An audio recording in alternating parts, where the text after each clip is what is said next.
Let's call to order the February 1st, 2023 Citizens Advisory Committee meeting. Chris Ann, would you like to take roll call, please?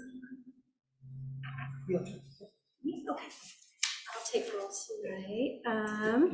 Let's see. Committee member Knight. He's on Zoom. Trying to unmute. Hey, everybody, I'm here. Hi, Will.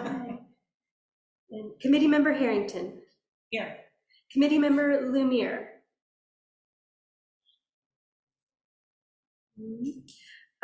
Committee member, Chair Reynolds. Here. And Vice Chair Barney. Present. Committee member White. Here. Committee member Rizzo. Here. And committee member Stephenson. Here. All right. You want to do Pledge of Allegiance? Chris, you want to lead? Sure.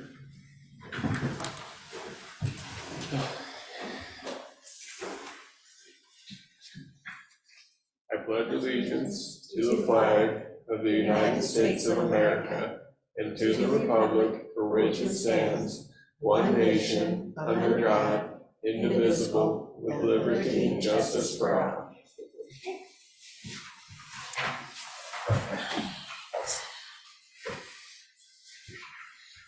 Do we have any public for comment on non-agenda items? I don't think we have any public. We did have one in the email. Yeah, that will be part of the public comment written. I don't think we need to read it. Unless, Melissa, would we discuss the public comment now, or can that be added to the agenda later on today? I believe that Paul has just entered the meeting from the waiting room, and he did provide written public comment, which we do not need to read into the record, but it was emailed to everybody for your review, and we could invite him now if he would like to provide extra context. Did everybody have an opportunity to read Paul's public comment? Would people like to initiate a discussion on that public comment? Diane? This is Diane. Do we let Paul speak first, or how would we go about that? Paul, you are welcome to speak whenever you like.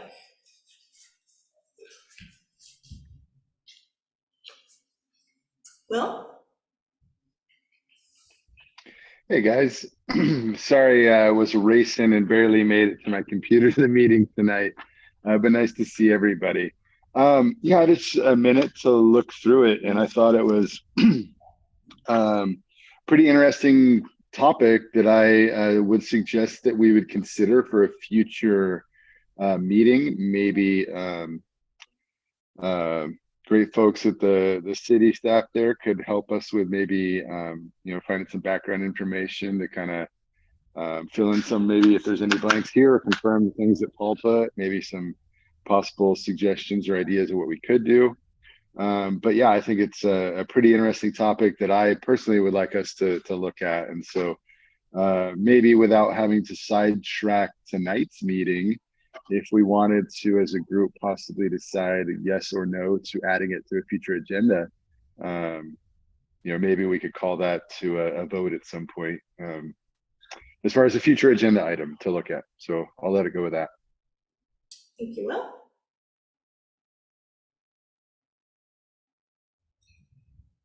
Dan? Hey, this is Diane. I read it. It was, I would have liked the names. I've been around enough to know names, but not the years.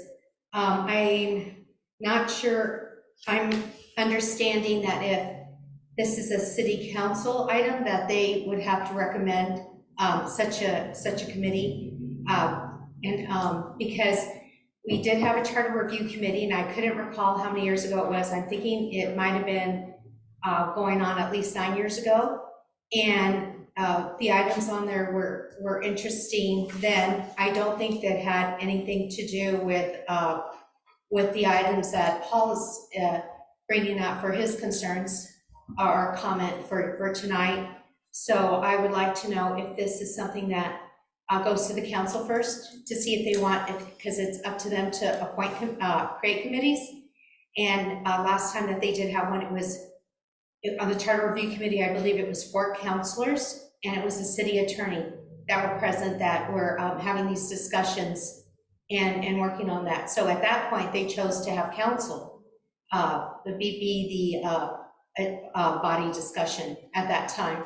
Again, without bringing, and they did not at that time, to my knowledge, bring up any of the points that Paul brings up as concerns. And there are some items here that I do not feel are even an issue.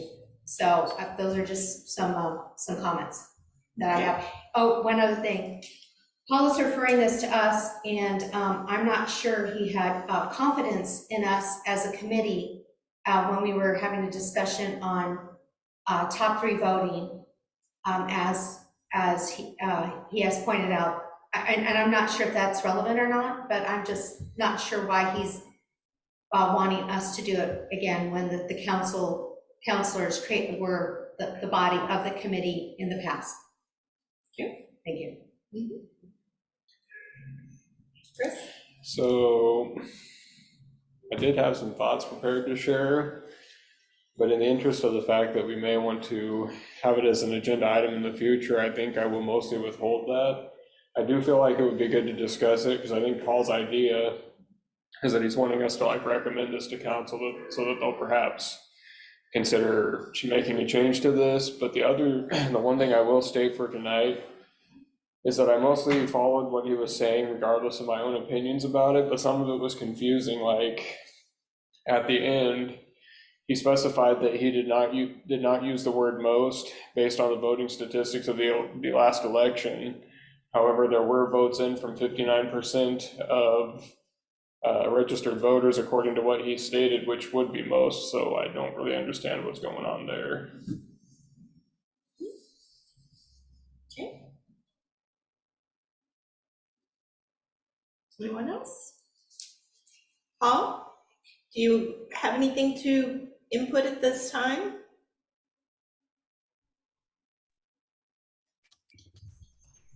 Thank you, Shelley. The only thing I would say is in relation to Diane's comments, I'm not looking for the CAC to serve as a charter review committee at all. I'm just looking at this specific subject of appointed versus elected, filling vacancies by appointment versus election. That's the sole issue I'm looking to invite you guys to address. Thank you. All right. Do we, Will? I move to add the this topic to a future agenda based upon Melissa's sharing with us what months we may best fit this in. Let her coordinate what that might be best. But yeah, I move to add this to a future agenda item, as in a future agenda item. Okay. Do we have a second? I second. Thank you, Twyla. All in favor? Aye. Any opposed? All right, so moved. May I chime in? So I can, from staff side, I can let my leadership know that we are interested in this topic and we'd like to discuss it as CAC. We do need to be assigned the topic by City Council. So I will let them know that we're interested in discussing how vacancies on council are appointed and decided on. Also, you're all welcome as individuals to give testimony to City Council. So if you'd like to address them directly, you're welcome to go and let them know your individual opinions. But as far as addressing it together, I'll need to get the go-ahead from council, and I will put the ask out there. Okay. Will? Thank you very much. I appreciate that. I may be mistaken, but I believe from the CAC, if we decide that we want to go to council with a proposal for anything, we can. If we deem from our seats that we decide that it's something important to the city, we want to paint every street in town purple, we can go to council with that recommendation. It's up to them whether or not they follow through with it. And we have definitely been involved with many discussions that were formed from our committee and then pushed forward to council. So thank you. I just want to make clear that, hey, we can do whatever we want, guys. We don't have to wait for the council to tell us anything. I will check, thank you for that. I will look into it and make sure. So thank you. Great. All right. Any other public to comment? All right, moving on to transportation updates. Okay.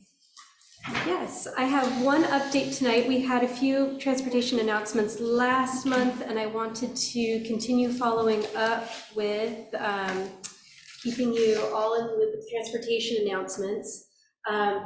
So we have started work on the Main Streets on Halsey project. This was the second grant that we've received to work in collaboration with City of Fairview, City of Wood Village, and Multnomah County. This particular grant is going to be focused on the cross-section of the roads, so how the road's laid out, how the sidewalks are laid out, where there's tree plantings. We will have 5 different sections recommended at the end of this project because Halsey Street changes quite a bit through Fairview, through Wood Village, Troutdale. The survey is just about to open, so I wanted to announce this again tonight, and we'll send this out by email, but you'll find it at mainstreetshalsey.com is where the survey will be, and it's going to ask questions about what kinds of problems do you see on Halsey right now. So they're kind of trying to build a picture of what is our experience walking, biking, driving Halsey, what issues are we seeing, what would we like to see improved on. So please go ahead and check out that survey. I expect that it'll be posted on the 6th, and we'll email it out when it's live. Okay. Thank you.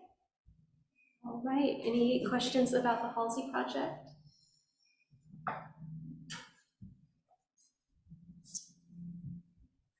All right, thank you. All right, thank you. All right, let's welcome the Multnomah County Sheriff's Office Equity Presentation.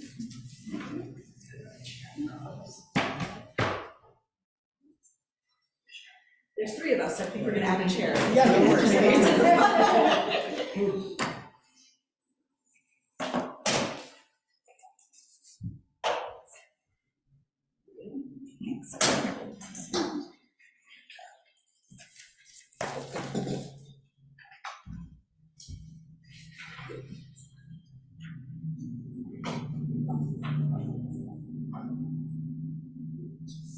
We'll catch us all. Yeah, thank you. Oh my goodness.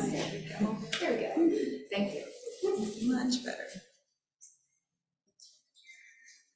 All right, well, good evening, everyone. First, I would just like to say thank you for having us here today.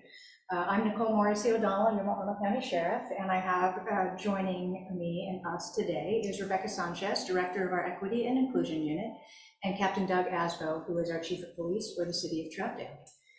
So we're really looking forward tonight to just having, sharing information and having a broad discussion about our efforts toward diversity, equity, and inclusion. And who's doing this live? There we go. Sorry, I started a little late. Perfect. We'll go to slide 2.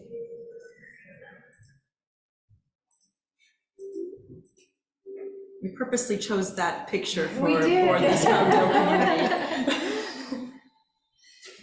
So to begin, I would like to provide a brief overview of our agency's vision, mission, and values that guide our everyday work at the Sheriff's Office. I had the opportunity to share this information at one of the Troutdale City Council meetings as we are rolling out our strategic plan. And I do believe that tonight it's really important for us to set the groundwork for the topics that we're going to be covering this evening. Our agency's vision is a safe and thriving community for everyone. And it is our mission to support the lives of all community members through exemplary public safety service.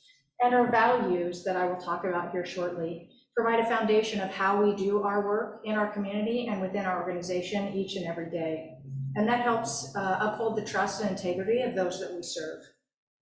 So our values center on treating everyone with dignity and respect, having the courage to do what is right and just, hearing and valuing all voices that's in our community, that's in our organization, and really working together to hear what our community and what our members would like to see within our organization, and meeting our community members where they're at with respect to public safety services.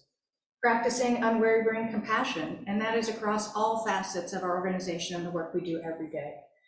Providing fair treatment, access, and opportunity, and advancement for all people. Accountability is also key. We hold ourselves and each other accountable as we strive for continuous improvement. And we are dedicated to an environment of safety, trust, and belonging in which all of our employees can thrive. Tonight, throughout this presentation, you will be able to hear about how these values are in action within our organization. At MCSO, I believe equity work is everyone's work. We are creating learning opportunities that will set a foundation for how we will come together to promote agency-wide understanding and universal buy-in, including investing in our leadership team to be committed and supportive of this work alongside our members and alongside our community. Our dedication to the work of equity and inclusion means that we will work toward intentionally identifying and removing barriers for those who have been marginalized. Our communities are growing more diverse, and we are responsible to meet the needs of each community we serve. We understand that representation matters when we're looking at developing policy and processes and practices within our organization, and in creating community-specific solutions and building and maintaining trust. As an agency, we're committed to increasing and retaining the diversity of our membership and striving for a workforce that continuously mirrors the communities that we serve. We're also looking within, examining our current policies, our procedures to make sure that they reinforce equity now and into the future. Now, to discuss this further, I would like to turn it over to our Equity and Inclusion Director, Rebecca Sanchez. Thank you so much, Sheriff. Really appreciate it. Hello, good evening. My name is Rebecca Sanchez. I use she, her, ella pronouns. I identify as Latinx. And as of this past October, I'm a Troutdale resident. So really proud to be here, speak to all of you, and be able to talk to you about this work. So I joined the Sheriff's Office in June of 2020. It was a heavy time. It was an incredible time to join this work. And what I was able to do to step into this role was to truly help our agency craft and figure out how we were going to approach this work. I really appreciate the sheriff going through and naming and stating all of our values. It was one of the first assignments that I had in this role, was to work with our agency and to look at what our mission was, look and really discuss about how important and heavy words and language is in this work, to make some key recommendations and changes, and to really instill equity and inclusion values within our agency's value statement. So it's been about 2.5 years since I've taken this role. And in that 2.5 years, you know what, let's go ahead and go to the next slide. Thank you. Yeah, thank you. Thank you. Well, yeah, perfect, thank you. But actually in that last slide, let's go back, Melissa, thank you. It's because it's an important slide, because as the sheriff said, we started to build a foundation and an infrastructure at the agency that really embedded this call to action that equity work is everyone's work, right? Because there was a real misunderstanding when I joined this role. There was an understanding at that time that they hired me and that I, holding this role, would do it for everyone, right? That's not how this works, right? So we really engaged in really doing a bunch of the unlearning of those, of that understanding, and embedding that this needs to live throughout everything, from our law enforcement work, to our deputies out on patrol, up to our captains, how they live and breathe it, our records technicians, our civilian staff, our uniform staff, that truly there is a place for everyone to take actionable steps, to take a pause and look at what we need to do and make changes. in order to truly create spaces where diversity just organically and authentically thrives, right? Because I know those terms, diversity and inclusion, they get lumped together, but they really aren't the same thing. They are concepts that interweave within each other. You have to create equitable processes and actions to disrupt systemic oppression and racism that has unfortunately been part of the 300-year history of our country. And if you don't take those actionable steps to undo that, you're not going to create workplaces where diversity wants to be and thrive, right? And so diversity is a marker. It's a red flag when you have a lack of diversity to say something's going on here, right? So we have to truly make sure that we bring people to the table, and that's the inclusion part of it. So go ahead and go to the next slide. And so what we did is we started embedding that within our culture. We named it in our own strategic plan as our #1 goal to start focusing on equity and doing the deep equity work. And last time I spoke to your other Troutdale committee, I talked a little bit about the way in which we're going to do that here at the Sheriff's Office, and we've been doing it. There's 2 different types of approaches, frameworks that you can do this from, a transactional one and a transformational one. Transactional is a surface level work, where you go in, you do it quick, you do it easy, you do changes and things that are going to fit into the current system and structures because it's comfortable, right? But those have always caused more harm to everyone involved, and they're fleeting, they're not sustainable, right? So what we've really been doing for the past 2.5 years is that we've been focusing on doing it from a transformational way. And that's slower, it's harder, it's more uncomfortable, and it's gonna take more concerted effort and resources to be able to do it. So, I'm not even been going through my scripts, so here we go. So one of the things that we started doing was to really build the infrastructure to sustain this work here. So one of the first things that I was able to do after working on our strategic plan that was informed by our own employee surveys is that I really got to invest in building up our own internal equity and inclusion committee. We started the Equity and Inclusion Committee in September of 2020. We made sure that it was a volunteer presence opportunity. We made sure that people were able to join that and not feel that they had to do it as representatives of marginalized communities, right? That's where you lead into concepts of exploitation, tokenism, right? So we truly started to make sure that it was a space that people wanted to voluntarily come to. And I have an equity committee member right here, Violet Wild, part of who is in our communications unit. So I'm really proud to say that today we have a vibrant, strong, vocal equity inclusion committee that has representatives from all of our divisions. We have representatives from our law enforcement division, our corrections division, our business services division. We have representatives from our HR, fiscal, facility security, communications, corrections programs, and counseling units. We meet on a monthly basis. We do learning together. We have real deep conversations. We support each other because we come from multiple different types of identities, but we also come with a strive to really help craft and design and advocate on how our agents can do that work. So we really meet and we support each other. I'm sure, as you all do here in your own committee. During our time, the Equity Committee has done some incredible things like do equity lens reviews of some current policies.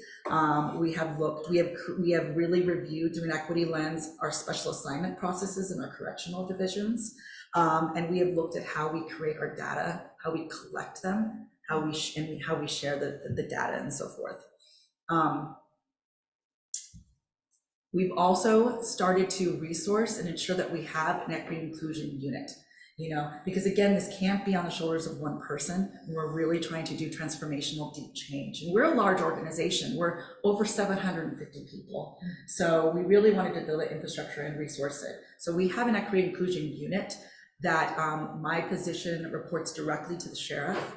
And our unit on the organizational chart is over the entire agency. So it's really important to have those optics there.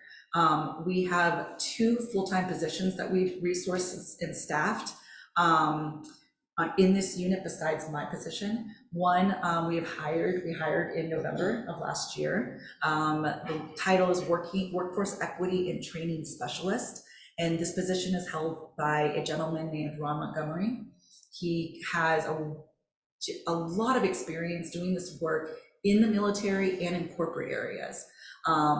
And so he brings just a vast array of perspective and experience and approaches. But what's really important is that he is in alignment with our approach, which is to do this from a trauma-informed and relational way. So really important. It's a fantastic, and I'm really looking forward to being invited back and inviting him to join and speak to you about what we're doing. The second position is going to be a workforce equity analyst. This position, we are going to be opening the recruitment for it soon.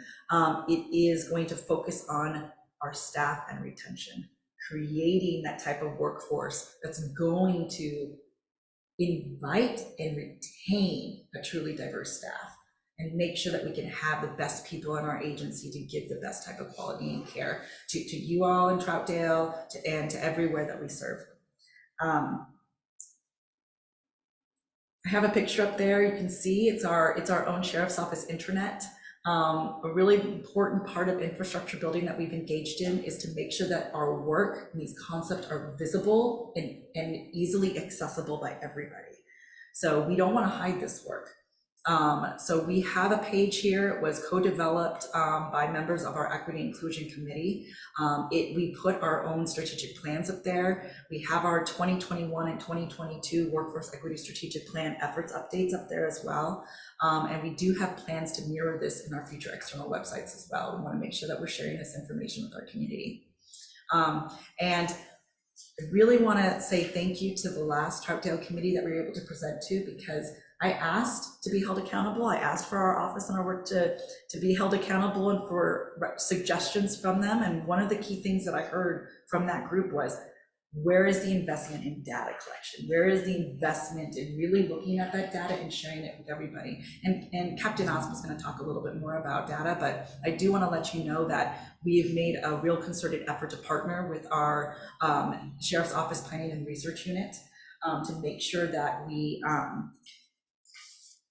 embed these ideas in that unit and make sure that they are going to be a resource to tracking the work and efforts that we're doing and making sure that we're tracking these efforts in all of our recruitment and retention strategies. And so one of the key things that we did was that we took the time to ground ourselves and set some values in this relationship of partnership work.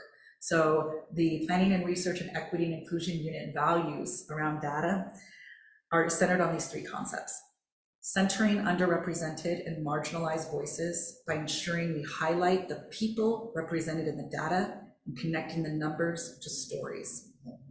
Number two, always and intentionally connecting with the community on MCSO data. And three, commitment to continuous learning about equity and equity best practices in data analysis work. So really looking forward to future partnerships with this group in that area. So let's go ahead and go to the next slide, please. Another key part of our work over the past 2.5 years is something that we're investing in very consciously this year in 2023 is our organizational culture, our workforce culture. And one of the great things that Multnomah County has is a workforce pipeline program that they call College to County. So they specifically work with high schools and colleges and universities that are focused on racially and ethnically diverse students and moving them into government work. So we have participated, the Sheriff's Office has participated in this program in the past. We've had maybe one volunteer, one intern, work with us. In 2019, we had 2. In 2020, we had 1 intern, 2 scheduled, but because of COVID, it was a little difficult of a year. And in 2021, we returned. I had my first equity and inclusion intern working under me. Incredible human being, and he did some great work for us. In 2022, we had 6 interns. One of the largest, all of Multnomah County, we had, besides the health department, we had the largest amount of interns join our workforce. We had interns in the equity inclusion unit, we had interns in the human trafficking unit, the corrections counseling unit, and our records tech. And it was incredible being able to expand this to so many other people. The word is spreading, right, about what the value add, right? Because let's be real, there is a negative narrative, biases, prejudices, right, around youth and around interns in our work. And that's something that we have to challenge. And what we really learned is how to honor the value add that those perspectives truly bring to our work. And right there in the center, on the right of me, was our equity inclusion intern, Angela Arrington, last year. She really highlighted the need for us to truly develop the quality of the experiences of our interns at the sheriff's office.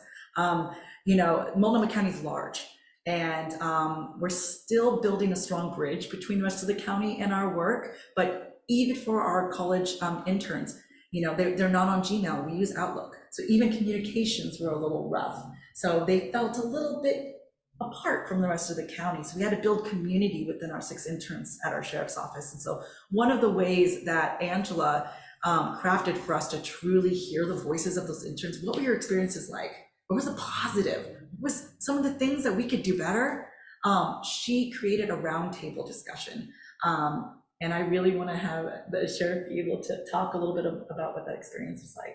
Just looking at that photo, it makes me proud because that was probably one of the best days I've had in the organization, and I've been with the organization for over 26 years. So that was really the epitome of having tough, challenging conversations, but really learning and valuing all of the information that we were receiving, and then hearing how there was a lot of really positive experiences within the units that they were working in, as well as making sure that if there were other opportunities that they wanted to enjoy or explore, that we were there to help guide our interns and make sure that they had those opportunities. I had a conversation with Angela on, I think, day 1, and it was very enlightening to me. And I really loved talking with her because she gave perspectives to things that I wouldn't see just based on my experiences in life and being in public safety for 26 years. And even at the end of it, she said, I really enjoyed this conversation too, because I wouldn't have known some of the community engagement and outreach and things that you're doing that isn't traditional law enforcement type services. And then I really connected with Enrique as well.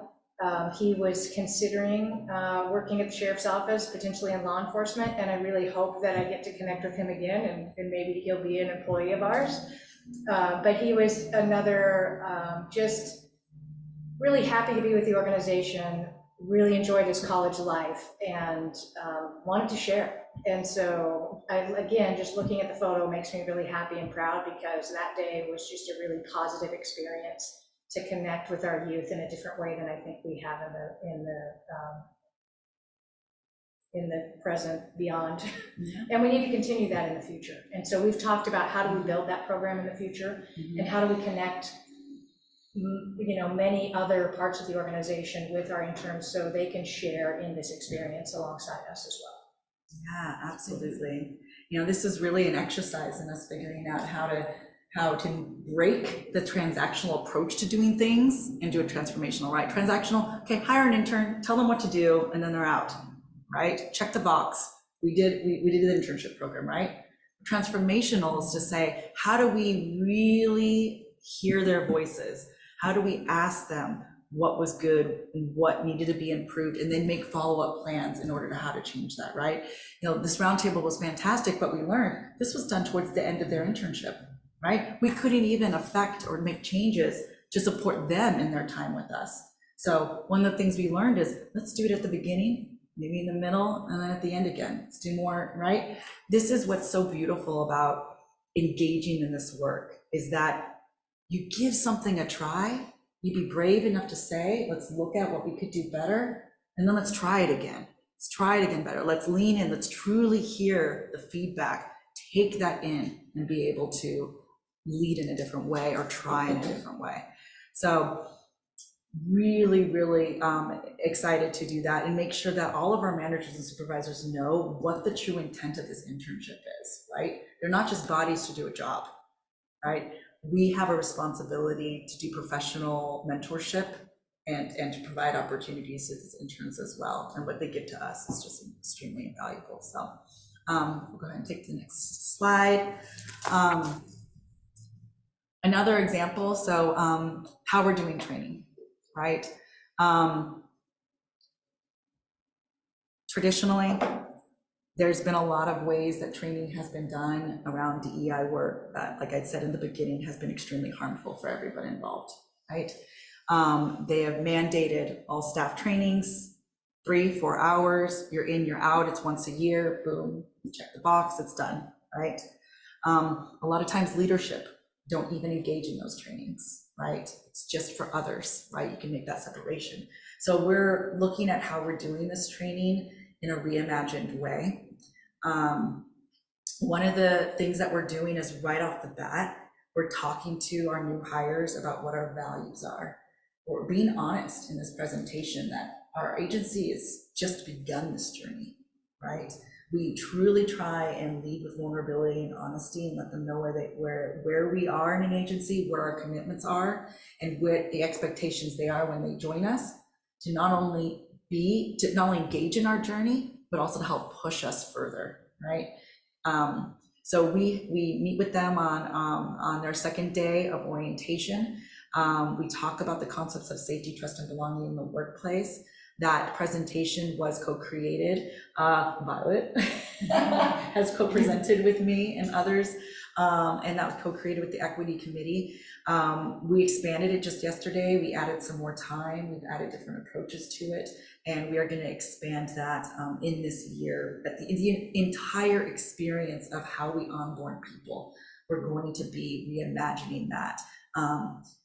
To really make sure, as the sheriff said, connecting to our values, making sure that people understand that our values, we want people to take them in as action.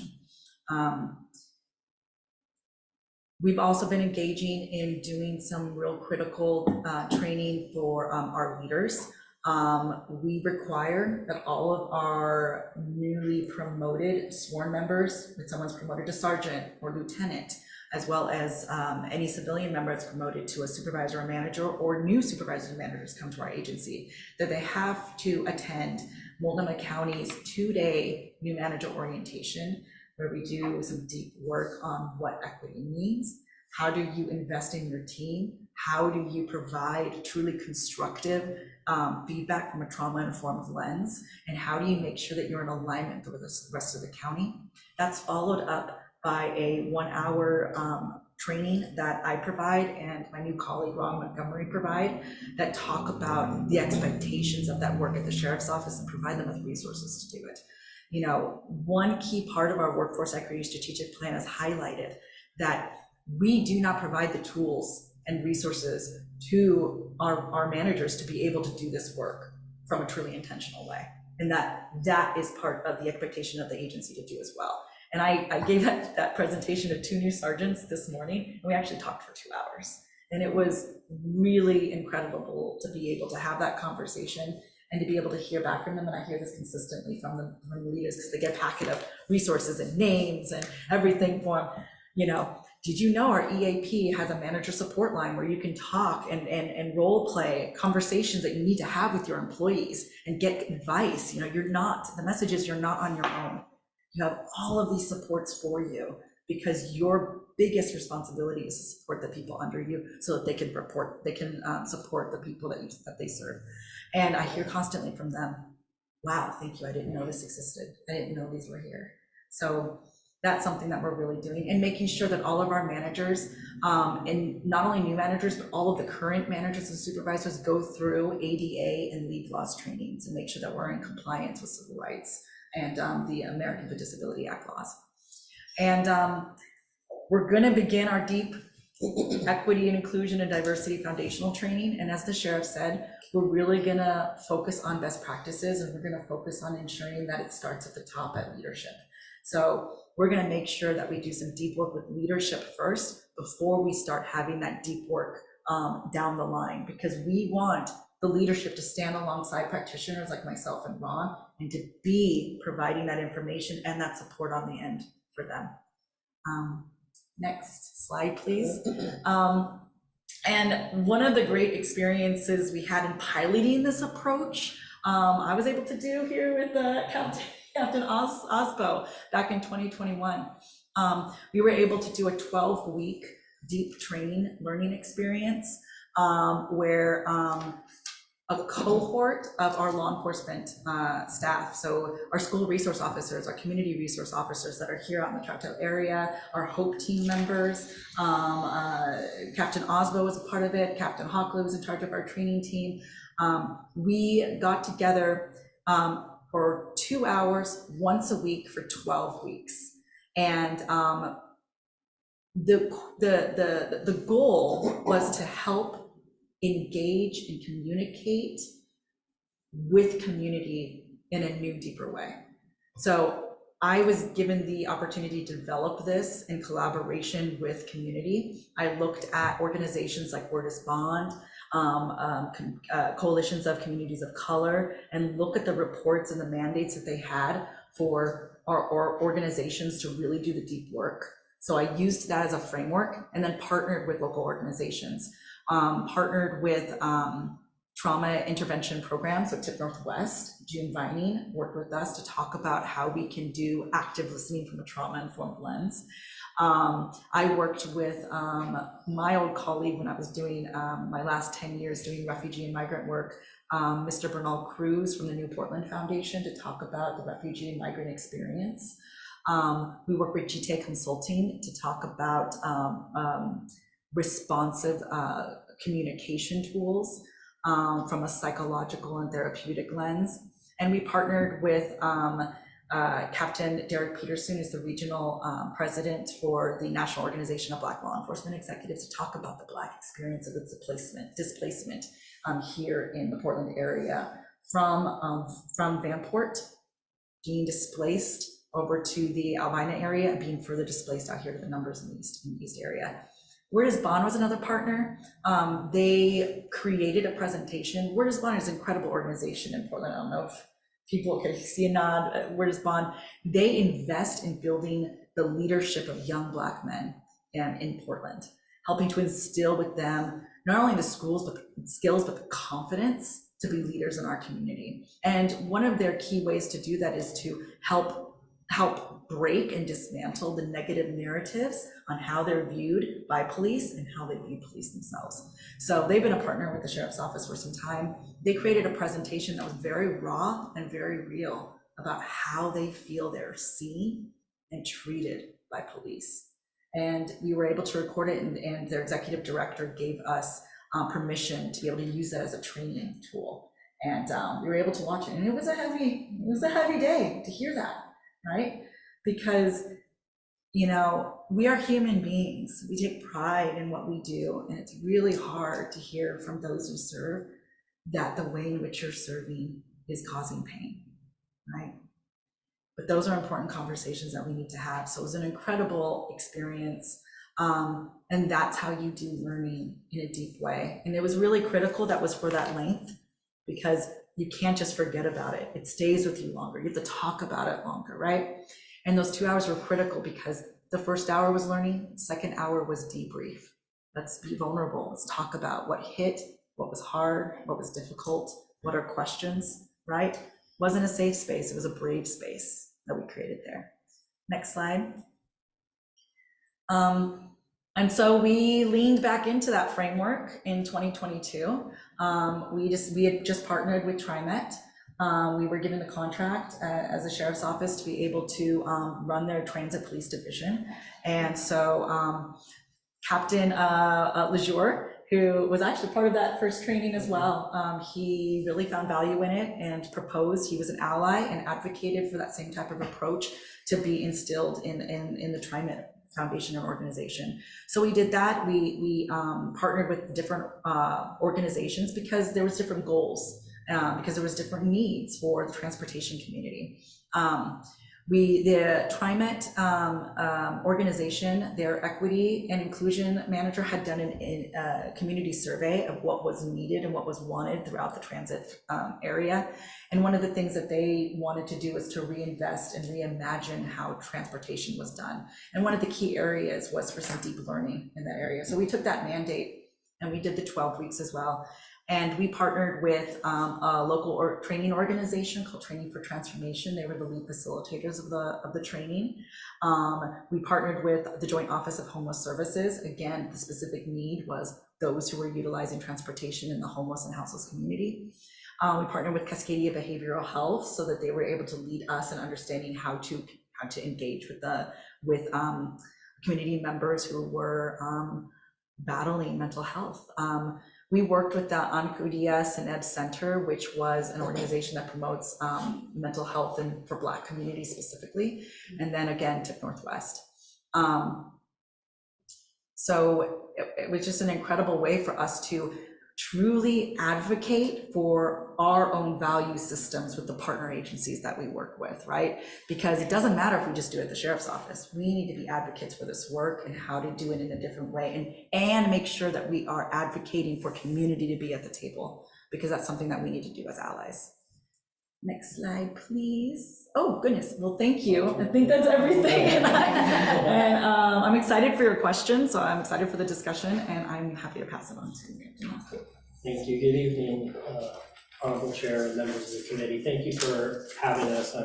I'm excited and honored to be here and talk about the great work that we are able to do in your communities because of this work that's being done. So, as the sheriff pointed out, I am the chief of police for the city of Troutdale. In that work, I bring with me a passion for creating innovative policing strategies. Also, in spending more than half of my 25 years in law enforcement as a police officer for the city of Fairview, I also truly appreciate and have a heart for community-oriented policing and having that direct engagement with our communities. Should have been a next slide. I got so focused on my talk, there was no slides. So I do want to talk a little bit about highlighting how the DEI work that's being done, how that impacts the day-to-day engagement with our Troutdale community and our community members. You know, at the sheriff's office, we're challenging ourselves to do things differently than we have done them in the past. And we're really leaning into that commitment to inclusivity and to center equity within each approach. At MCSO, we understand that the foundation of providing quality service to the community and of inviting new members to our organization is rooted in having happy, healthy members that feel supported by their agency and feel connected to their communities they serve. Yeah, that one, perfect, thank you. Actually, go back a couple, one more. There we go. So, thank you. In doing that, we looked at programs that benefited that. And for one example is our mentorship guidance initiative. And that was a program that was actually created and was the brainchild of one of our deputies, who is now a sergeant. But that program is designed to make sure that as we have new members come into this organization, that not only are they getting appropriate mentoring in how to do this work, police work, but they're also getting that appropriate support and mentoring on a personal level as well. We're working on a pilot program for that right now. We're getting ready to wrap up that pilot program, and then we can actually take a real look at what impact that has had on the members that have had the opportunity to be a part of that. And we're looking to expand that program to all of our divisions across the sheriff's office, because I think it's had that level of success with our new employees. Additionally, peer support. Peer support is a huge, important part, especially in doing this kind of work. This kind of work that our deputies and sergeants are doing is often challenging. It's becoming increasingly complex, and they are having to experience things that others don't get to experience or don't have to experience. So in doing that, we recognize that we need to address what they're seeing and what they're experiencing. So we're rebuilding that program to increase access, the access our members have to that program, as well as expanding on that program. Recently, we've expanded it to include a mental health clinician, as well as June Vining, who is the executive director of TIP Northwest, and an expert in the field of providing peer support.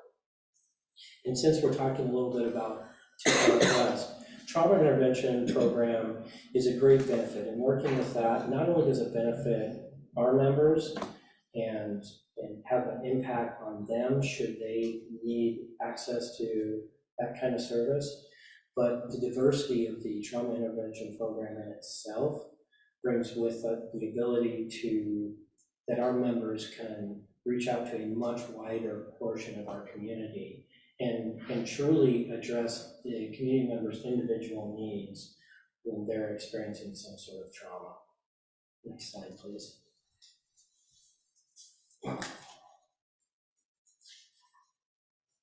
So innovative, I kind of talked about this in my intro, but innovative service models and innovative programming. The photo here is of our HOPE team and an individual named Danny.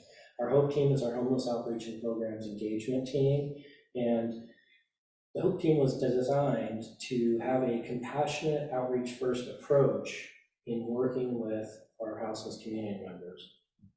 We know that historically, law enforcement and the houseless community haven't had a good relationship. And the goal was to get our HOPE team deputies out there connected with that community, and making sure that that community felt like they had equitable access to law enforcement services. And for many years, they felt like they are not part of the communities and that they didn't have the same access, and police weren't there to support them, but were there to deal with them when somebody called. So that was a big part of that program. And in doing that work, we identified that we could build partnerships within outreach organizations throughout our community and start connecting these individuals to that programming. So hopefully we could get them to a better place, whatever that looks like for them.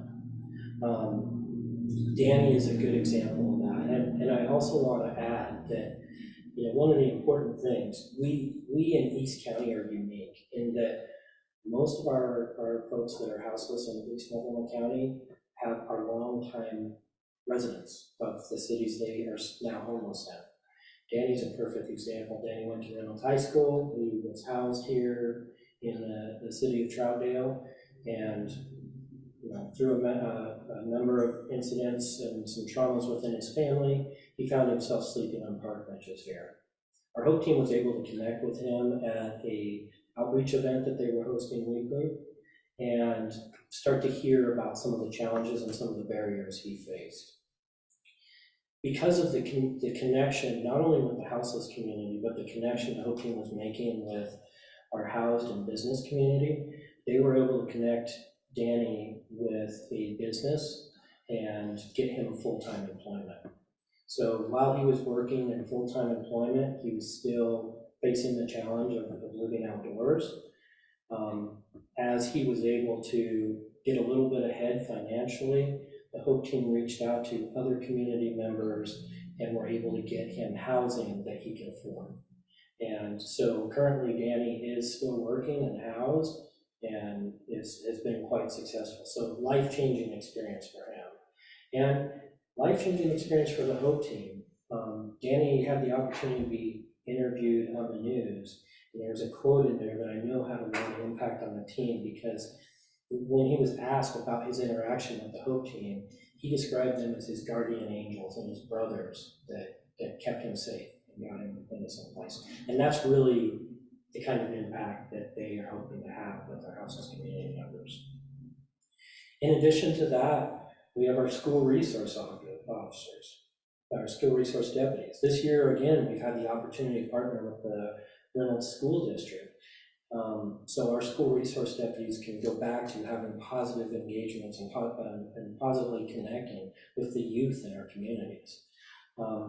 As part of that partnership, we have coordinated with the school district so that our school resource deputies can attend DEI and other youth outreach training with school district members and employees. So that way we are addressing and connecting with our youth in a collaborative approach.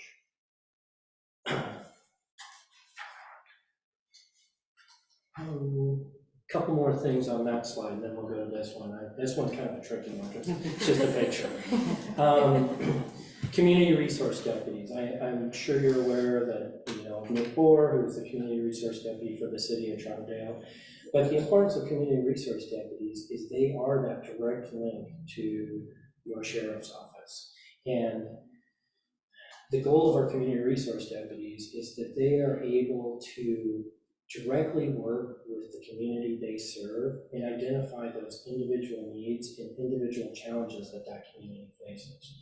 We know that Multnomah County is a huge county with lots of different communities that have lots of different needs. Your community resource deputy is your deputy who's focused on your community needs. In understanding those needs, they're able to come up with creative programs and creative plans to solve the individual challenges or livability challenges that your community may face. We are right now in the process of building a new exciting program. It's going to be called our Behavioral Health Connection, and it's a program designed to really connect with our community members who are suffering from mental health issues. It's going to consist of a deputy, a mental health professional, and a peer member that has lived experience, whether that be lived experience with mental health issues or some combination of mental health issues and homelessness and addiction. So the deputy and the mental health professional will be here working out of this office and have the opportunity to respond to calls, to follow up, and to connect our community members who are having mental health struggles with services that may be able to help them. And of course, the goal being that folks that are having those challenges need frequently to be directed to where there's access to programs to support those. I can tell you in my work with the HOPE team and working with individuals with mental health issues, it's a challenge for me without mental health issues and living indoors to find these programs and resources. I can't imagine the struggle if you are battling with mental health issues or you're living outdoors and battling with mental health issues. So that's going to be a key element for them. The peer and with the lived experience is going to work in our jail and work with our corrections staff. And they're going to have the opportunity, as our adults in custody are released from custody, to help them to kind of follow up on some of the work that they've probably done within the correctional setting. So as appointments have been made for them and connections have been made with them while they're in our custody, we're not going to just let them out of custody and say, good luck to you. You know, hope you get to that appointment. We'll have this peer in place to make that connection with them and help them, even if it includes picking them up from wherever they need and getting them to appointments, because we know that people getting out of custody frequently are having challenges with getting into programs, transportation, and those things. And as I mentioned, we cover a wide area, so we have individuals that may live as far as out here in the gorge or on the west side of the county, so that will be a huge advantage. Now that's so data is critical to building a connection with our communities, but realistically, data is not just numbers on paper. data is listening to those that we serve. And that's why community input is so important, such a critical part of the data collection process. And we certainly honor the opportunity to get that input from the city council and committees, but we can't stop there. We have to expand that to smaller portions of the community. We know that things have different meanings to different people. And one of the things that I had the opportunity at the last council meeting, a community member got up and they wanted to have their opportunity to speak. And what they spoke about was their feeling of safety and how they didn't feel safe in the community. And as I thought about that, and because as a police officer, I'm a fixer. I want to fix when people don't feel safe or when they feel they have a problem, I want to fix that. So as I thought about that, I thought about how challenging it was to really identify what that means. Because depending on what your life experience is, or what community you've grown up in, or what your current life challenges are, what being safe means to you is very much different than what it may mean to somebody else. So we have to really understand what safety means to each individual within the community. Of course, the city has a collective idea of what safety means to the city, but we want to even go farther than that and start identifying what within each neighborhood or what within each community is their feeling on what safety means to them, and so we can address that.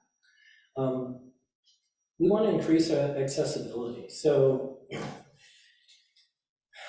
the sheriff's office is able to provide mountains and mountains of statistical data, and that's great and that's important, but what we want to also be able to do is be able to hear from you on what data you want to hear, what's important to you. Because for us to sit and provide data that you glance over and you feel like you don't have a connection to, or it doesn't mean anything to you, that is just wasting all of our time. So if we have the opportunity to really hear from you and hear what kind of data has an impact on your community, what are the challenges that your community is facing, whether it's livability issues or any of those types of things. So we want to increase that accessibility. The importance of data is that when we evaluate this data, we can start to connect that data to programs and ultimately connect those programs to funding. By using a data-driven, evidence-based approach, it gives us the opportunity to meet with, in the budget process, and talk about how we can create new, exciting, and innovative programs to address those concerns. So that is really one of why that data is so critical, and expanding on how we get that data, because I think we can never lose sight of the importance of the data that talking to people and listening to people provides. Thank you very much for your time. I will turn it back over to the sheriff. And next slide, please. Thank you, Captain Asbo. So as we look forward, I'm really excited about working further with Rebecca's team and working alongside Ron Montgomery as well, as he's new to our team, and really ensuring that we're continuing to introduce at a foundational level so we can provide learning experiences and opportunities for our leadership team so they are able to really set the tone for how we're going to work together to further our equity and inclusion work. And really that's about how do we focus this work because it's really critical that we are breaking down barriers, that we're opening doors, and that we're supporting all members of our organization and all members of our community. And I know we've said it several times, but I do truly believe that equity work is everyone's work, because we can't fully accomplish the goals that we're setting without including our members and members of the community, and not just from a training perspective, but really listening and learning so we can help collaboratively build strategies around our policies, practices, and the supports for our members. Internally, I will be meeting with our MCSO, Equity and Inclusion Committee, because I want to better understand the gaps that we have and how can I support the work and ensure that there's resources to move the work forward.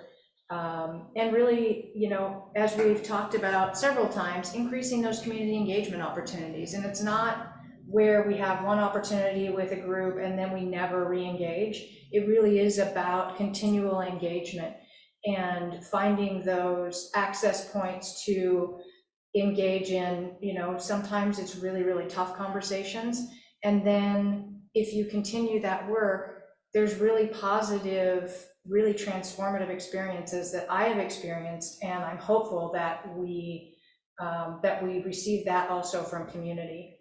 A couple of the groups that I have worked with that I've about 1.5 years, 2 years, so it's long building relationships and building trust for a lengthy period of time. One of them is Word is Bond, and a story that I would like to share is I went on one of their walking tours with two brothers that were just getting ready to graduate, and they were both looking at colleges in around the Boston, Massachusetts area.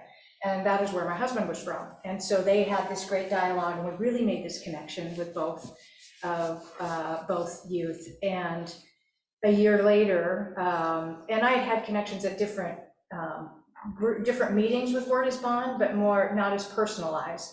And I was at a breakfast event, and one of the brothers had come to share with me that both of them had graduated, they were in Boston, they were loving their college experience, they were in 2 different colleges, and I felt that for him to come through a crowd to share that, and then the first thing he asked was, "Is your husband here?" Because they just really had this bond.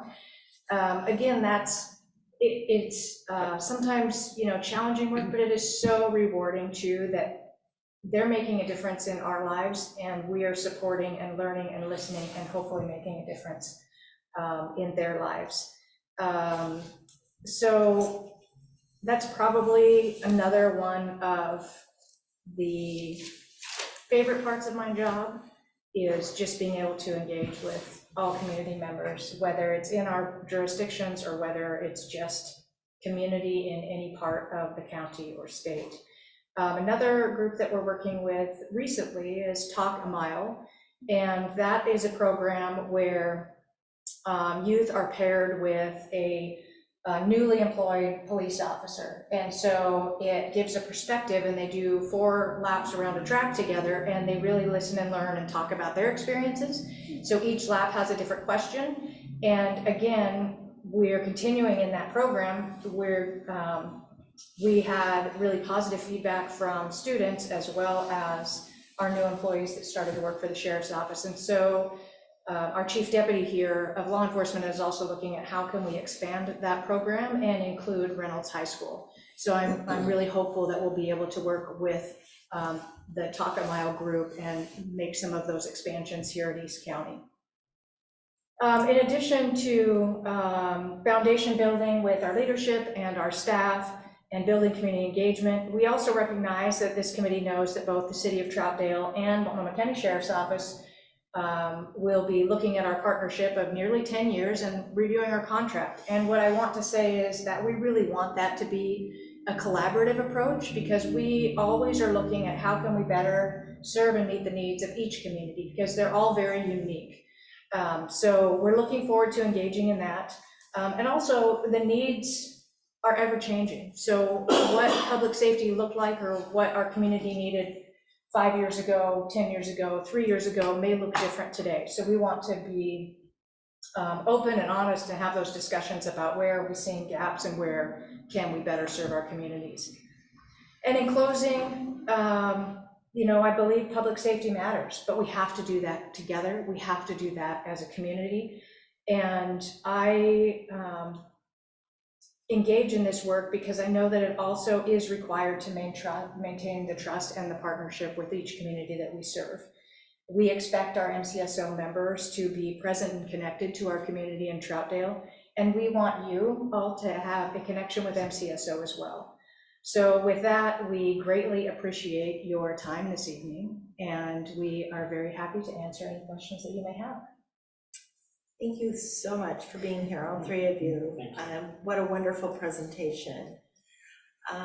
Can I take questions for our presenters? You're ready. Go ahead, Diane. Hi, thank you for being here. That was a great presentation. I have a question about, I know a few people that have been or still are in Thousand Acres. So the question is, when we're discussing mental health, is there a priority to get them a home? Because a lot of them are out there with mental health and they're in vulnerable positions because there's many different people there for different reasons. Some people think they just found the ideal way to live and not be part of society. There's a lot of different reasons why all those individuals are there. But my heart is for the mentally ill that are there subjected to people who may take advantage of. So what is the process right now for dealing with those vulnerable people? Sheriff, if you don't mind. Yes. So I've worked with the Hope team as the sergeant, as the direct supervisor of the Hope team, and I worked with it as a lieutenant, as the manager, and now I oversee it as the captain. So I'm super close with the Hope team and the work that they do. And you're absolutely right. There is that we can't ever imagine how many reasons somebody is houseless, and that's why there is no one-size-fits-all fix to it, because there's so many different reasons. And you're also right in saying that, you know, a large part of that population struggles with mental illness. We know that, I think from our last, the point in time count prior to the one we just did, that roughly 70% of our houseless community has some level or some form of mental illness. So one of the challenges we have is that there is no just getting somebody into a house or a shelter bed. We have, at the last count, we have about 5,000 people that are experiencing houselessness in Multnomah County, and we have roughly 1,300 shelter beds. So just purely based on the numbers, there is no putting every single person outdoors into a shelter bed. So what our Hope team strives to do is they strive to get people, first off, get them set up on housing lists so that there is a light at the end of the tunnel and housing is coming. But we also recognize that by just putting an individual that's facing a lot of other barriers into housing and walking away also doesn't solve the problem, because likely that individual is going to again be houseless, and we're going to be going through the same process. So while we're waiting on that housing list, which I might add is 2 to 4 years, and it's a points-based system, so those points vary and things like that. But while they're doing that, the Hope team's goal is to start breaking down the barriers that either cause them to become houseless or prevent them from staying housed. So things like mental illness. Well, we know we don't have a bed to put you indoors right now. We're going to get you on the list, and let's work on this. Because the first thing is showing individuals that there is a light at the end of the tunnel, and the Hope team is going to be there and continue to follow through on what they say. Because I push back on the feeling that people want to be houseless. And I agree that there is a minute percent where they want to be houseless, they want to live like that. But those aren't the people that we have contact with every day, because they don't want to be around people. They want to be away from people, and they want to live, you know, outdoors. So I would suggest that a lot of those individuals that are houseless have given up hope, and they have accepted that this is their lot in life. They've been let down by the system. They know there's no beds available, there's no housing available, and that rent is sky high. And so they've just accepted that this is the best it's going to get. So what the Hope team is doing is they're trying to provide a light and a beacon of hope to say that, you know, we're gonna get you on the list, and we're gonna start battling these challenges and these barriers that got you here or keep you here. And so that's really the goal. We continue to connect people to mental health services. You know, we don't prioritize people in the sense of, there's enough lists out there that prioritize people in some given way, shape, or form. What we deal with every individual based on their individual needs and their individual challenges. And I think because of the access to resources that is available to people, you know, some things automatically prioritize themselves because there's a lot of organizations that address it. Some things, they fall lower on the priority list, not by anyone's doing, but just because we have trouble finding an organization that helps them. We worked with an individual for several years that was houseless. He had previously been a computer programmer in Seattle, and during a trip, he was unfortunately struck by a bus, and it caused him to have a traumatic brain injury. That traumatic brain injury created a lot of other issues, including mental health issues and addiction, and he was houseless out here, and frankly, hardly able to care for himself. I think if not for our Hope team, he probably would not have survived more than a couple winters out here. But one of the challenges we found was that we could find a lot of people that would work with him with his mental health issues. And we found a lot of people that were happy to work with him with his addiction issues. But when we said, hey, he's got those two issues and a traumatic brain injury, we got a lot of, well, we don't do all that. So it took a lot of work, and we actually connected with his adopted family in Seattle, and were able to get him in an inpatient program, and he's doing much better and much better able to care for himself now, and he's not living outdoors. But that's just kind of an example of how, you know, we only have the programs we have to utilize, and you know, we certainly don't prioritize people in the sense of, you know, being houseless and mentally ill is worse than being houseless and addicted, or worse than being houseless and suffering a substantial family trauma, or things like that. So we just try to connect people to programs as they come to us. I really appreciate that. It's just hard to think that somebody doesn't have a place to lock themselves in to feel safe, and that's just, I agree, it's very sad. But I appreciate your thoroughness in trying to find resources and what is available within the community, and take it as far as you can go to try to make a placement for these people. I pray that we really create more dollars, so that, you know, if it's 5,000, that doesn't seem like a lot. I mean, it just be awesome to have a place that they can go and be able to close themselves in, to have their quiet space, and then have some resources there on site, possibly to, I really hope we really effectively use our resources and our dollars to create safety for them, and then safety for the citizenry as well. Thank you. Absolutely, thank you. Can I comment really quick? I just want to say it's incredible. You had mentioned earlier in the presentation that the Hope team is focused on building trust with that community, so they can know that they can call on you all for help. Absolutely. And I think that's a key point there, right? They're vulnerable. There's 2 4-year wait lists, right? So they're outside, unhoused, in that area, trying to form community where they can. And if they know that they could reach out because they trust the police now to help them, that's at least that mediary band-aid while we're waiting for funding and housing and so forth. So Absolutely. Not best solution. Yes, I don't have a question, just a couple comments. Number one is I want to thank you guys for that wonderful presentation. And then I know you went to also our Public Safety and Equity Council a few months ago.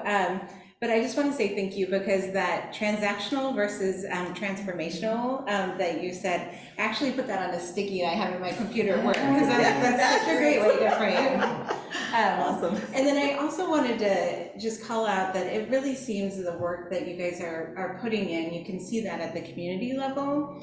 And I think we are also privileged to hear these stories and be part of these communities, but I just also want to say thank you to your social media, because I've really seen that come through in the feeds that you see out there. So you're doing a great job with that. Thank you. Right. Anybody on Zoom, including members of the public, if you have questions or comments that you would like to vocalize, please use your raise hand emoji so I can see who you are. And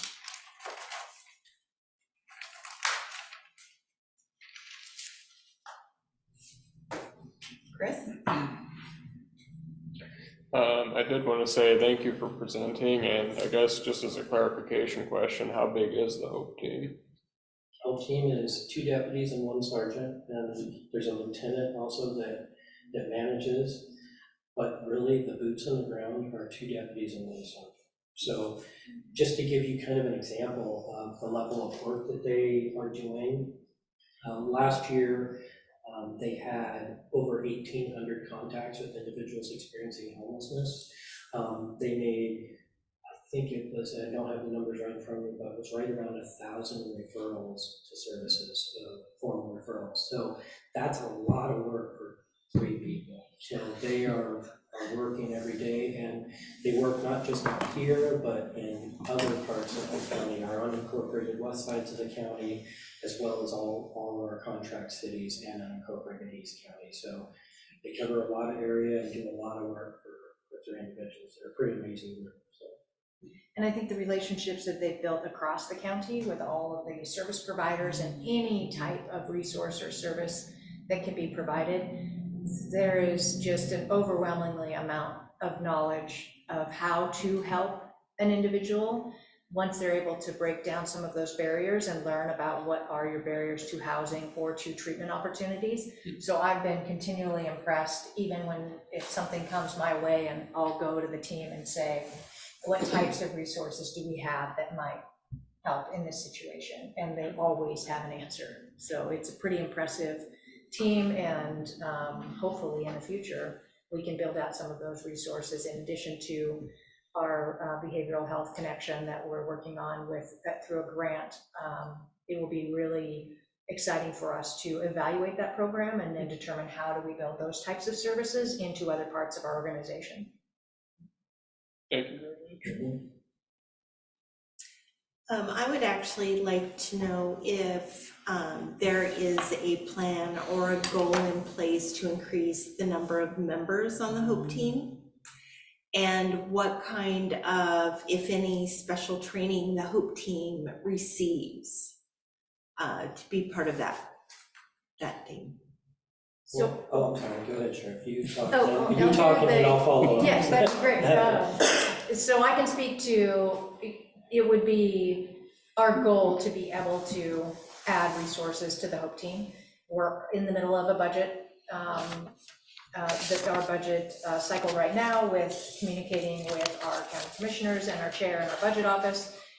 And we're right now trying to work toward a deputy that will be assigned with the behavioral health portion of that work. And then again, I think it's about evaluating how that is working, and then where can we expand, and where can we ensure that there's service providers and resources that are more connected to our Hope team and have regular hours or regular days that they're continuing to come out. And I know that has improved over the years.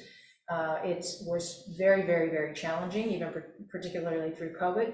But I'll let Captain Asbo talk about some of that work where we've been able to make some more connections and get more service providers out here, and then maybe your vision on the future. Absolutely, and the sheriff hit the nail on the head. It's in talking about our behavioral health connection. When we talked about what that looks like and how we build that out, it made perfect sense that the first place for that to start is being a part of the Hope team.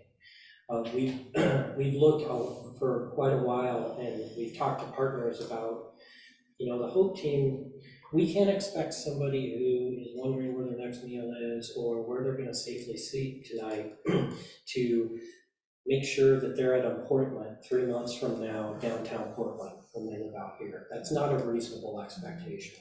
So what we've often talked about is how we can create a multidisciplinary team that not only has our HOPE team deputies, but a mental health clinician, an addiction specialist, outreach individual that works with housing and job placement.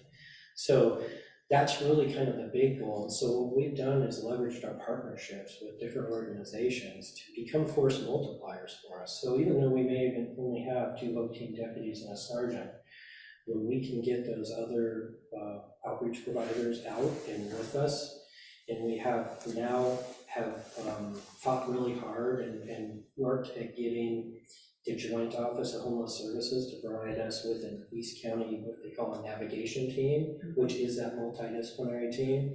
And so they're working closely with that, and that truly is our force multiplier. That makes our 3 members of that team more like 10 members of that team because of what they are able to bring to bear, and that they are able to provide those services at the campsite instead of an expectation that somebody will get to an appointment. A mental health appointment right now is about 4 months out. So expecting somebody who's battling and fighting with mental health, that they're going to remember to be in an appointment in 4 months. So that's what bringing that professional to their campsite, that's the difference there, is creating those services and doing those assessments right there on the spot. And then having that peer that's going to be available to not only our adults in custody that are getting out, but to our HOPE team, that peer can be that follow-up person to help get them to that appointment. So it's really about building lots of partnerships, because that's what's gonna make some changes for these folks. Yeah, and if I may add a little bit about training, so the current HOPE team members were part of that deep 12-week training experience that we did, and we partnered in the second pilot, in that collaboration with TriMet, we partnered with the Joint Office of Homeless Services to come in and do a 2-session training as well. And you know, what they were able to say is that they have more exposure and engagement with our office. They're meeting our members, and there's this peer knowledge exchange that's happening. And it was really incredible to hear from the current assistant director of the Joint Office saying, you know, we've built a relationship with your office and your team. You know, we learn a little bit more about what it's like to do police work and public safety work, and your members are asking for our input and our best practices and how to engage with the homeless and houseless community. So we're talking about, you know, training and learning doesn't just happen in a classroom, right? How are we creating that relationship so it can happen out there as teams and working together and collaborators? And so that's where we're seeing it a lot as well. And just lastly, I don't want to take too much time, but I just wanted to point out that we're talking about training. So our HOPE team is a completely voluntary position. So people have to apply to be on the HOPE team. They go through a competitive process. In that process, we involve trusted members of our outreach community as part of that process to help us make those selections. And I can tell you that every current member of our HOPE team has some family experience with either houselessness or mental health or addiction. So they don't come to this team without some of those experiences that have given them a passion for working with people that are facing those challenges, or some experience in working with people with those challenges. Wonderful, thank you. Mm-hmm. Any other questions? Members of the public?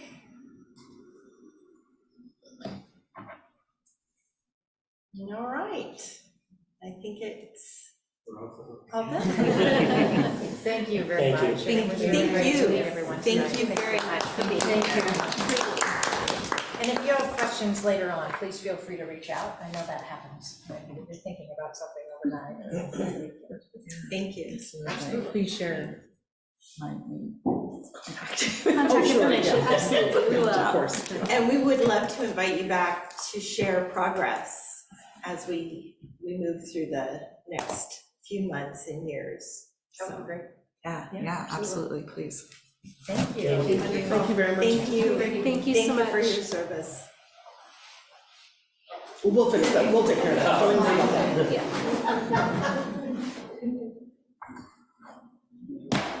Thank you for the feedback. I'll pass it on to the rest of the communications unit.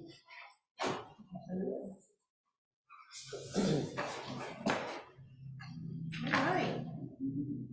Moving on to staff communications.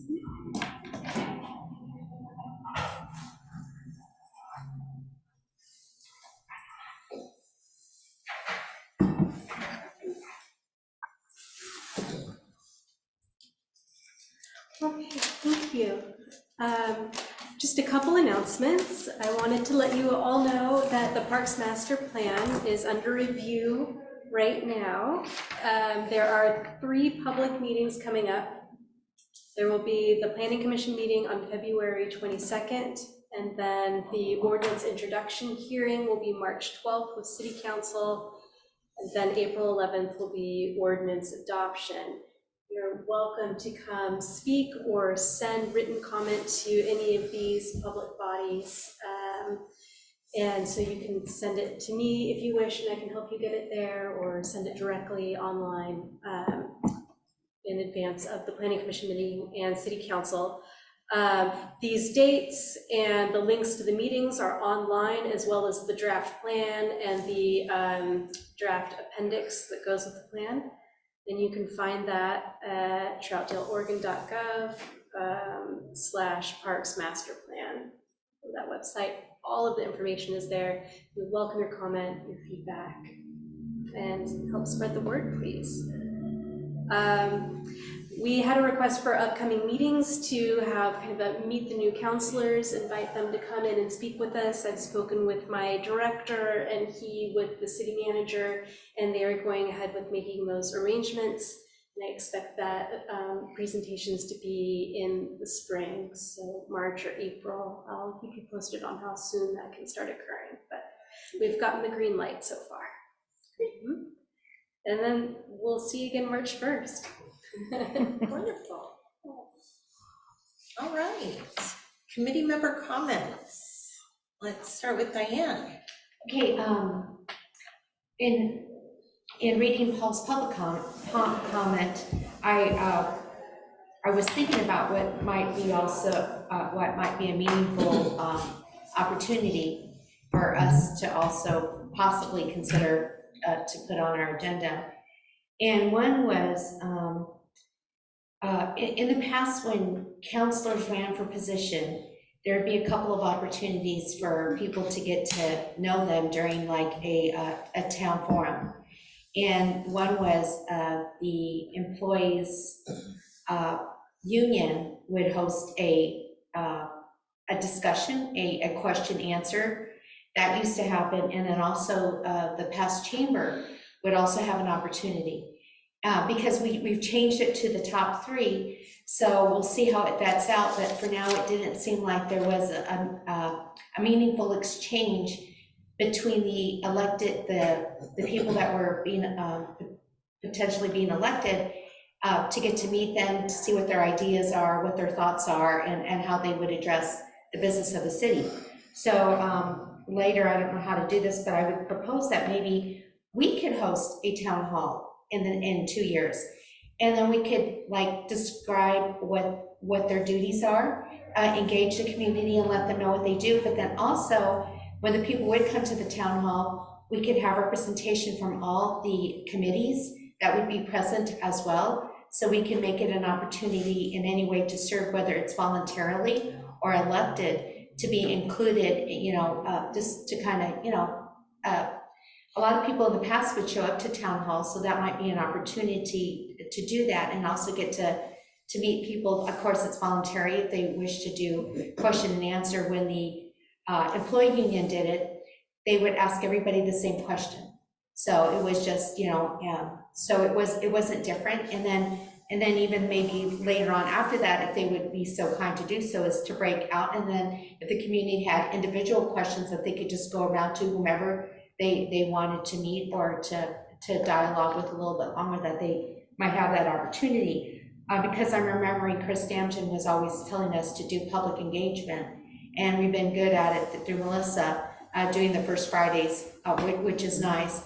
But this might be a different way with a town hall. It might be something that's a little exciting, so they could feel like they're actually have the opportunity to get to know these candidates a little bit better. So that's something that I'm hoping that we might consider doing as public engagement. Thank you. And it's nice to be back. I was out of town, but good to see everyone. We're glad to have you back. Thank you. Twilight? Yeah, I actually didn't have a comment until I heard yours. That was great. I really like that idea, and it'd be really fun for us to sponsor something like that to bring the community together to learn more about our counselors, but also opportunities to serve on committees. So thanks for bringing that up. Victoria? I agree, I love that idea. It's great.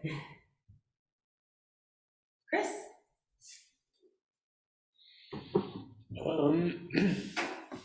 I guess one thing to clarify, Melissa, to clarify what you were sharing earlier, so were we talking about like having the new counselors come here so we can meet them and like know who they are and that kind of thing?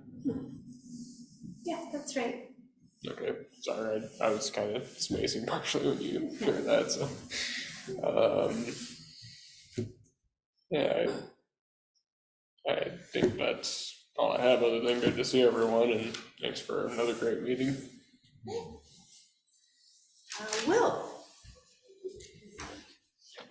Yeah, great idea, Diane. Thank you for bringing that up. Thank you, Melissa, for setting up this presentation for us. It's very informative. Thank you so much, you guys. What was my question? Oh, I kind of lost track of it. Did anybody have like an update, like just a quick 1 or 2 sentence on where we're at with the Confluence project and the RFQs from October, and any quick update on that at all? Let's see. I know that David, my new director, and Marley have been primarily involved with that, and I believe that there are a few maybe 3 developers or so that have made proposals. I'm not sure exactly when they'll be chosen. I'm glad you brought that up. I should probably give regular updates on that for staff comments, so I will prepare for next time.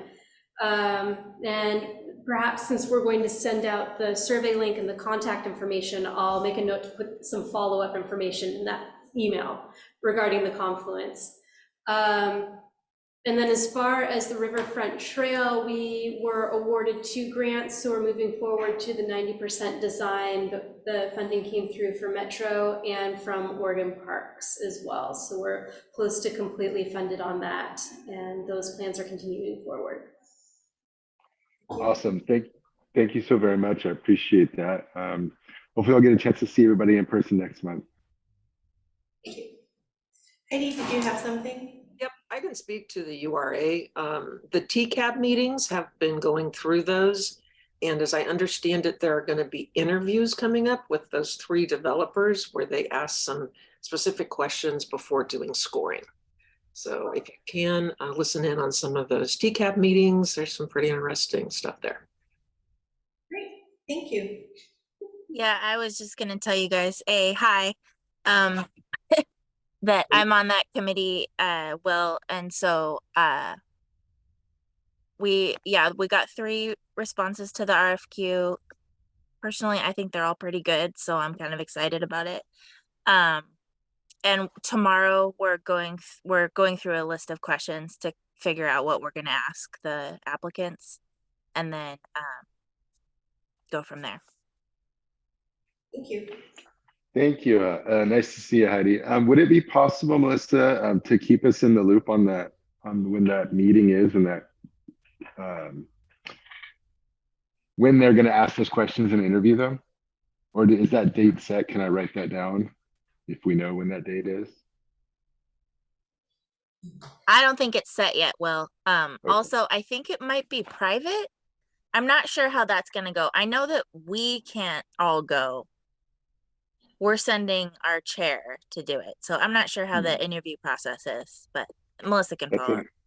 interesting. Thank you. On Zoom. But then we're sending the reps to ask their questions, but we're gonna be allowed to listen in on Zoom, is from what I understood. Oh, you're right, Victoria. That's right. Okay, wonderful. Thank you for that update. And thank you for being here. It's good to see you. And thank you, Councilor Glenns. Will, are you done? Yep. All right, Shelby.